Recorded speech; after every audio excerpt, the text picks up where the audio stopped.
Where did Trump get these ideas? Where is he getting his information?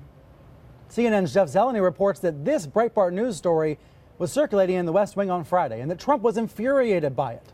Now, the story asserted that Obama has been trying to undermine Trump at every turn. As you can see from the headline, it was inspired by a Thursday night radio segment by conservative talk show host Mark Levin. Now, bear in mind, this was not fresh reporting by Levin or Breitbart. This was opinion, attempts basically to connect some dots. Okay, so that was on Thursday. That's how this news story started. Now it's Sunday, and the White House is calling on Congress to investigate this theory. Here's Sarah Huckabee Sanders on ABC's This Week. These are extremely serious charges the president is making. Where is he getting this information? Look, I think there have been quite a few reports. I know that Jonathan and others earlier in the program mentioned that it was all conservative media, but that's frankly not true. The New York Times, BBC have also talked about and reported on the potential of this having had happened.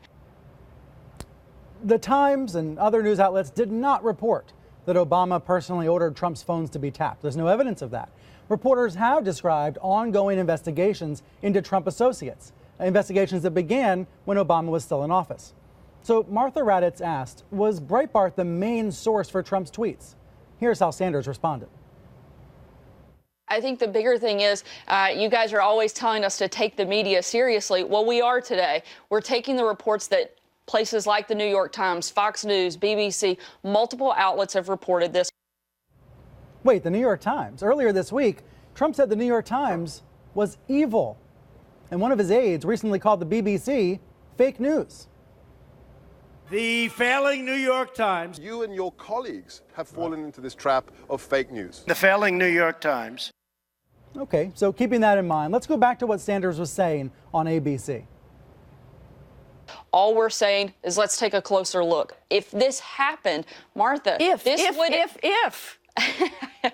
I agree. Why is the president saying it did happen? Look, I think he is going off of information that he's seen that has led him to believe that this is a very real potential. And if it is, this is the greatest overreach and the greatest abuse of power that I think we've ever seen, and a huge attack on democracy itself. And the American people have a right to know if this took place.